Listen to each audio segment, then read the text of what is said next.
tous, bienvenue dans ce premier épisode. Aujourd'hui, dans Motors Actu, Lewis Hamilton fait sa rentrée chez Ferrari, Red Bull revient en NASCAR, l'incroyable rallye Monte-Carlo, les 24 heures de Daytona. Motors Actu numéro 1, c'est parti. Lewis Hamilton a officiellement rejoint la Scuderia Ferrari pour la saison 2025 de Formule 1. Après 12 saisons passées chez Mercedes, il a été accueilli chaleureusement au siège de l'équipe à Maranello le 20 janvier 2025. Il a pu rencontrer les membres de l'équipe et découvrir les installations emblématiques de Ferrari. Lors de cette première journée, Hamilton a pris le volant de la monoplace Ferrari de 2023 sur le circuit de Fiorano. Il a également communiqué avec son nouvel ingénieur de course, Riccardo Adami, exprimant son enthousiasme pour cette nouvelle collaboration. Sa première photo officielle en tenue Ferrari, publiée sur Instagram, a battu des records en devenant le post le plus liké d'histoire de la Formule 1, avec pas moins de 5,5 millions de mentions j'aime en moins d'une semaine. Cette popularité a généré une valeur de marque estimée à 400 000 $ pour les sponsors de Ferrari. Charles Leclerc, coéquipier de Hamilton, a exprimé sa satisfaction de travailler aux côtés du sextuple champion du monde, soulignant l'importance de cette collaboration pour l'équipe. Les observateurs, dont Martin Brundle, estiment que si Ferrari fournit une voiture compétitive, Hamilton pourrait décrocher un 8e titre mondial, surpassant ainsi le record de Michael Schumacher. Le premier Grand Prix de la saison est prévu en Australie le 16 mars 2025, où Hamilton fera ses débuts en course sous les couleurs de Ferrari. Red Bull fait son grand retour en NASCAR en 2025 en tant que sponsor principal de la Trackhouse Racing après 14 ans d'absence. La marque s'est associée à l'équipe pour soutenir les pilotes Shane Van Gisbergen et Connor Zilisch. Van Gisbergen, triple champion de V8 Supercar, est affilié à Red Bull depuis 2016. Il pilotera la Chevrolet 88 aux couleurs de la marque lors des 5 courses de Cup Series à Las Vegas Motor Speedway le 16 mars, à Sonoma Raceway le 13 juillet, Iowa Speedway le 3 août, Daytona Speedway International le 23 août, le Kansas Speedway le 28 septembre. Connor Zilisch, jeune prodige de 18 ans, fera ses débuts en Cup Series au circuit des Amériques le 2 mars au volant de la Chevrolet 87, également en couleur de Red Bull. Justin Smark, fondateur et propriétaire de la Trackhouse Racing, a déclaré « C'est un chapitre incroyable dans l'histoire de la Trackhouse Racing d'accueillir Red Bull de retour en NASCAR. Red Bull est l'une des marques les plus puissantes du monde et c'est un honneur pour nous d'entamer un partenariat avec une entreprise aussi emblématique. » Van Gisbergen ajoute « J'ai vécu beaucoup de nouvelles expériences et rencontré de nombreuses nouvelles personnes depuis mon arrivée en NASCAR. Mais c'est agréable d'être rejoint par Red Bull qui me soutient depuis de nombreuses années. Je souhaiterais rien de plus que d'offrir une victoire à Red Bull et les remercier de nous rejoindre. Connor Trackhouse Racing et moi-même. » Ce partenariat marque le retour de Red Bull en NASCAR après avoir exploité sa propre équipe de Cup Series de 2007 à 2011. Le rallye Monte-Carlo 2025, première épreuve du championnat du monde des rallyes, s'est déroulé du 22 au 26 janvier 2025. Cette 93e édition a été riche en rebondissements et en performances remarquables. Première journée, le rallye a débuté par des spéciales nocturnes exigeantes. Sébastien Ogier, après un départ fulgurant, s'emparant de la première place malgré des conditions de route difficiles, notamment de l'humidité, de la saleté et du verglas. Sébastien Ogier, après une petite erreur dans la 3e spéciale, se retrouve en 3e place, à 12,8 secondes du leader Thierry Neuville, champion du monde en titre, et derrière son coéquipier Elfyn Evans. Durant la 2e journée, Sébastien Ogier a démontré sa maîtrise en remportant plusieurs spéciales, profitant des déboires de ses concurrents, comme Thierry Neuville qui a rencontré des problèmes mécaniques.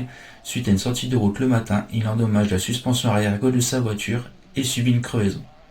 Dans la même spéciale l'après-midi, il crève à l'avant gauche, causant une 2e sortie de route. Le reléguant ainsi à la 9e place. Elfyn Evans, après avoir brièvement mené, a commis un demi-tête à queue, permettant à Sébastien Ogier de prendre la tête. À la fin de la journée, Sébastien Ogier disposait d'une avance de 12,6 secondes sur Evans, devant le nouveau venu de chez Hyundai, Adrien Fourmeau, 3e. À la 3e journée, Ogier a continué à creuser l'écart malgré des conditions de route boueuses et glissantes. Elfyn Evans et Adrien Fourmeau se sont disputés la 2e partie avec un écart minimal entre eux. Ott Tanak a également amélioré sa position avant de frôler la correctionnelle. Le champion en titre, Thierry Neuville, a continué à rencontrer des difficultés, le maintenant loin des premières places. La 4e journée, Lors de l'étape finale, Sébastien Ogier a maintenu son avance pour remporter sa 10e victoire au rallye Monte-Carlo, établissant un nouveau record dans la discipline. Elfyn Evans a terminé deuxième, suivi d'Adrien Fourmeau en troisième position. Cette performance exceptionnelle a permis à Toyota de commencer la saison en tête avec 60 points au classement constructeur. Cette édition a été remarquée par des conditions météorologiques changeantes, rendant les spéciales particulièrement exigeantes pour les pilotes. La performance exceptionnelle de Sébastien Ogier a une nouvelle fois de plus démontré sa maîtrise et son expérience du terrain légendaire. Le classement final du rallye Monte-Carlo 2025 est le suivant.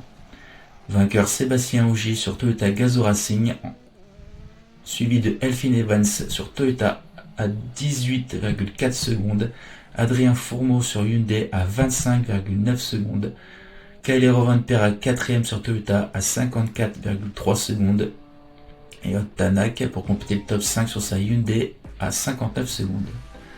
Cette victoire permet à Sébastien Ogier de prendre la tête du classement des pilotes avec 33 points, suivi par Elfyn Evans avec 26 points et Adrien Fourmeau 20 points. Au classement des constructeurs, Toyota Gazoo Racing mène avec 60 points devant Hyundai qui compte 36 points, ainsi que Ford M-Sport 3ème avec 11 points. Sébastien Ogier a vécu des moments particulièrement émouvants en raison du décès de son oncle survenu le 22 janvier 2024. Cette victoire en 2025, tu la voulais, tu l'as eu pour lui, grand bravo. Alain et j'en suis sûr, très fier de toi. Le prochain rendez-vous du championnat du monde des rallyes est prévu en février avec le rallye de Suède. Le rallye Monte-Carlo a également été le théâtre d'une compétition intense dans les catégories WRC2 réservées aux voitures rallye 2. Les équipages ont affronté des conditions météorologiques et variées, rendant les spéciales particulièrement exigeantes. Le classement général final de cette catégorie WRC2, victoire de Johan Rossel et son copilote Arnaud Dunant, devant Eric Camilli à 2 minutes 47 et son frère Léo Rossel à 2 minutes 53. Johan Rossel a dominé la catégorie en remportant la majorité des spéciales, consolidant ainsi sa position de leader tout au long du rallye. Son frère Léo a également réalisé une performance remarquable en terminant 3ème. Entre Eric Camilli, 2ème pour compléter le podium. Les victoires dans les autres catégories: en RGT, Raphaël Astier avec Denis Giraudet sur l'Alpine, en WRC 3, Arthur Pelamourg et Bastien Pouget sur Clio, RC4, Elliott Delecourt et Romain Roche sur Opel, et enfin en RC5, Julien Saunier et Frédéric Vocard sur Clio Rallye 3. Porsche remporte les 24 heures de Daytona. Les 24 heures de Daytona, disputées les 25 et 26 janvier, ont offert une course palpitante marquée par des conditions météorologiques variables. Plusieurs accidents spectaculaires et une lutte acharnée pour la victoire dans toutes les catégories. La météo a joué un rôle clé en ce début de course avec un ciel partiellement nuageux et des températures fraîches autour des 10 degrés. En milieu de course, une légère pluie est venue perturber les stratégies des équipes durant la nuit, entraînant des sorties de piste. En fin de course, le soleil permet aux équipes de pousser au maximum dans les dernières heures. Porsche enchaîne avec un second succès aux 24 heures de Daytona pour sa Porsche 963. Après la victoire décrochée en 2024, un 20e succès dans la classique de l'endurance après une course qui a longtemps été animée par une lutte avec BMW, enfin dans le rythme. Avec 13 secondes d'avance après une heure de course, Vantol menait un train animé par Acura et Cadillac avec notamment l'Acura 93 de Meyer Shank Racing et la Cadillac 31 de Action Express Racing à une quinzaine de secondes. En parallèle, la seule Lamborghini engagée connaissait déjà des problèmes moteurs qui allaient ensuite mener à son retrait. Avant la 6e heure de course, l'Acura 93 avec Alex Palou connaissait une alerte majeure. Arrêtée en piste au virage numéro 6, la voiture à la suspension arrière gauche endommagée et était alors remorquée vers son stand. Les chances de victoire étaient anéanties. Dans la 11e heure de course, la Cadillac numéro 31 avait elle aussi une casse de suspension. La BMW numéro 24 était en tête, permettant encore à la marque de croire en la victoire malgré les difficultés de la numéro 25 qui perdait 2 tours suite à son changement de frein arrière. À la mi-course, Porsche émergeait comme le constructeur le mieux armé avec des températures de la nuit plus fraîches et 963 semblait être plus à l'aise et contrôle alors le rythme. C'est ensuite la Cadillac numéro 40 emmenée par Louis Delétraz qui était alors hors course. Après un crash impressionnant lors du 4e restart, dans la section rapide qui suit le premier virage, le Suisse se retrouvait en travers de la route et fut percuté. Abandon. Ce Big One de la nuit de ces 24 heures de Daytona concernait aussi les LMP2, la numéro 2 de l'United Autosport qui est abandonnée ou encore la numéro 8 du Tower Racing avec Sébastien Bourdet qui avait des dommages à l'avant mais continua. Avec le retour du soleil et malgré plusieurs interruptions de course permettant au peloton de se reformer, on assistait en réalité à une opposition BMW face à Porsche. Les 963 numéro 6 et numéro 7 se relaient et cèdent. Les pilotes se décalent même pour couvrir plusieurs stratégies. À plusieurs reprises, on a vu les hypercars allemandes échanger leur place pour permettre à leurs pilotes respectifs d'optimiser l'utilisation de leurs pneumatiques. Le sprint final avant la dernière heure est conforme à ce duel BMW Porsche avec deux voitures. Porsche déjà victorieuse à 19 reprises, les 24 heures de Daytona semblent en contrôle. Felipe Nasser, Kevin Estre ou Laurent Vanthoor sont très véloces. En face, Philippe Eng sur la BMW numéro 24 réalise de solides relais durant la matinée, tout comme Kevin Magnussen, l'ancien pilote de F1 est agressif, opportuniste, mais ne commet pas d'erreur. Il est le principal artisan de cette bataille avec Porsche, là où Eng se contente de suivre le rythme à distance, préparant le Money Time. À 50 minutes de l'arrivée, alors que la course est sous régime de drapeau jaune, la Porsche 963 numéro 6 en tête et la BMW numéro 24 dans ses échappements s'arrêtent au même moment. Felipe Nasser sur la numéro 7 fait de même.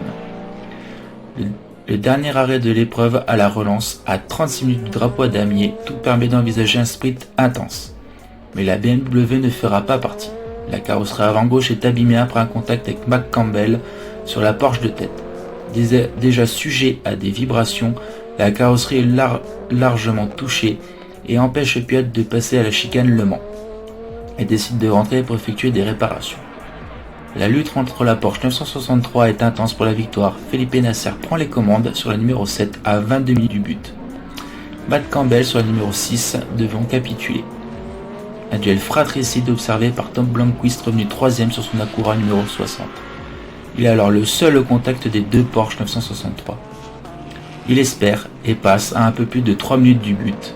Il casse le doublé Porsche pour ce 20e succès à Daytona. Cette victoire fait écho à celle déjà décrochée l'an passé et lance parfaitement la saison 2025 dont l'objectif central sont les 24 heures du Mans.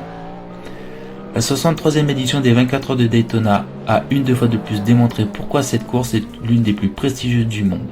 Entre incidents, rebondissements stratégiques et performances exceptionnelles, la victoire de Porsche restera dans la mémoire comme une démonstration de maîtrise et de résilience.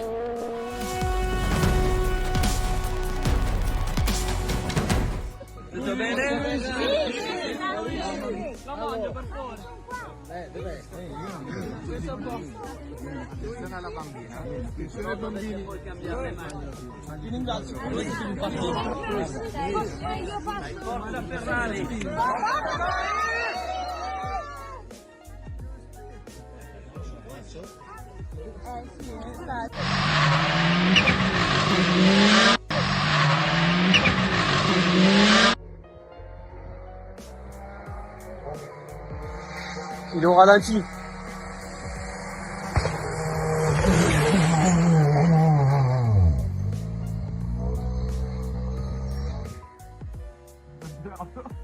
C'est bon, je vais t'envoyer une méchante vidéo, il est tombé en panne devant moi.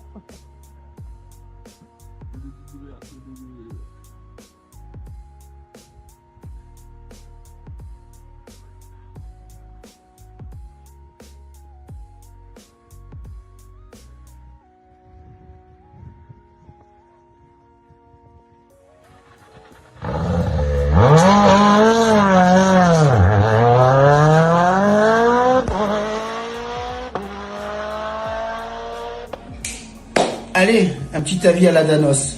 Regardez où on en est aujourd'hui. Moi, je suis assis devant une télévision en train de regarder le rallye de Monte-Carlo. On est aujourd'hui vendredi 11h38. Il y a déjà 2 spéciales qui ont été annulées. Une aujourd'hui parce que le spectateur s'est pris un caillou sur la tête qui est tombé d'une montagne, ça arrive. Mais par contre, hier soir, beaucoup de plaintes par rapport au fumigène. Ça, c'est l'ambiance du rallye. Il n'y a pas de souci. Faites la fête, c'est magnifique, on garde des belles images. Ok, les pilotes, ça râle un petit peu parce que ça les... Côté perfo, ils en perdent un petit peu, sont obligés de lâcher.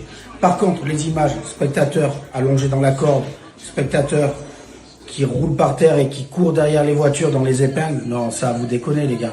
À cause des personnes comme vous, on a le droit de faire la fête. Mais il y a des milliers de personnes qui viennent voir le rallye. Et il y a une poignée de cons, excusez-moi, je vous le dis ouvertement, vous êtes cons de picoler au bord d'une spéciale et de vous mettre dans les cordes et de mettre en danger qui?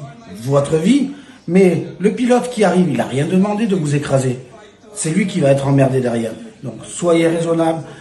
On est là, le sport automobile est en train de mourir à cause d'une poignée de cons. Donc, reprenez-vous en main. Vous voulez picoler, il y a des lieux pour ça. Faites la fête, il n'y a aucun problème. Mais respectez les autres, respectez aussi les concurrents. Et putain, c'est un sport, c'est une fête. Ok? Soyez cool.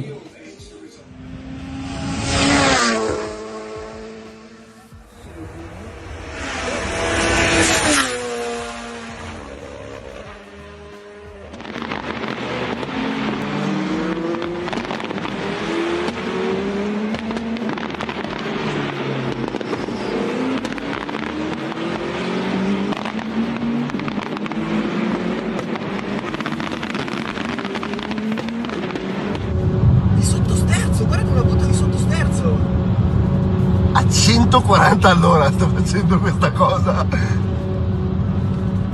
lo vedi come sottosterzo? È pazzo! No ragazzi, comunque guardate che tenuta che ha quella macchina lì. È follia sta cosa. Ah, vabbè, minchia. Ok?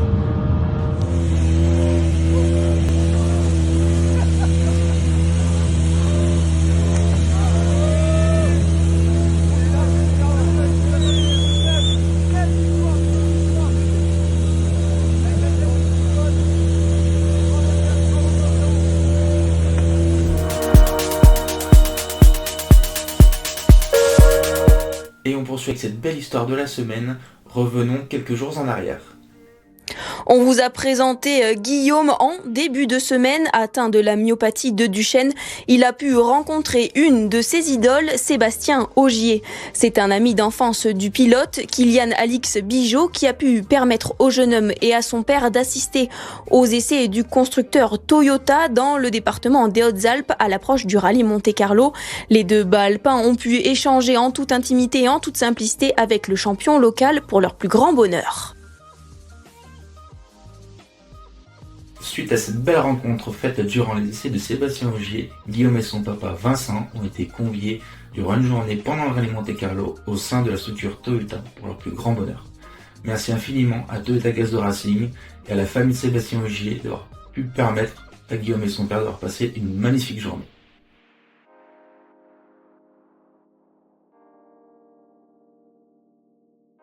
Mais je le fais exprès!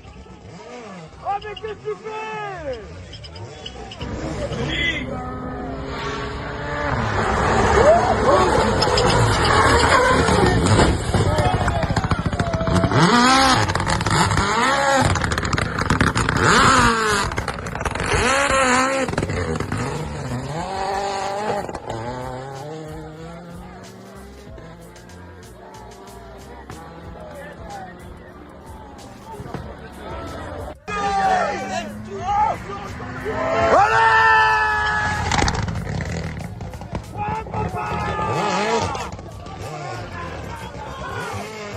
Mais je le fais exprès! Oh mais qu'est-ce que tu fais? Oh! Ah mais le fais exprès! Le fais exprès!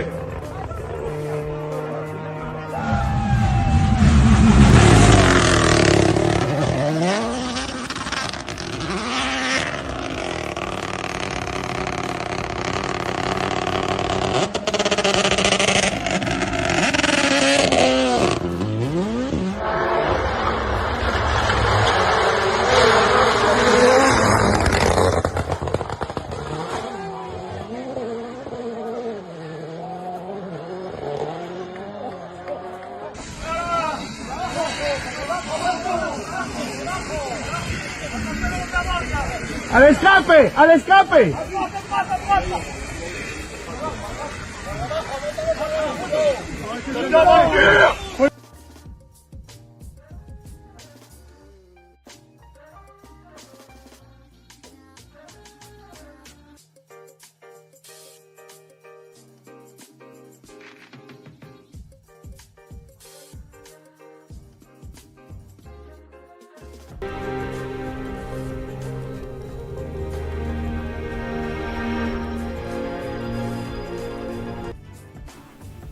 Allez, on poursuit avec la performance de la semaine. Alors en rallye cette semaine, avec moi je mettrai 3 pilotes. Adrien Fourmeau pour son premier rallye avec Hyundai, déjà un podium. Il nous avait habitué aux belles performances l'an dernier. Il l'a confirmé ce week-end avec le rallye Monte Carlo. Belle 3e place, premier des pilotes Hyundai à l'arrivée et virtuel 2e au championnat du monde.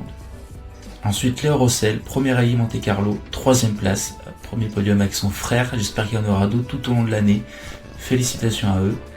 Et enfin Elliott Delecourt, 17 ans, premier rallye en championnat du monde qui gagne sa catégorie.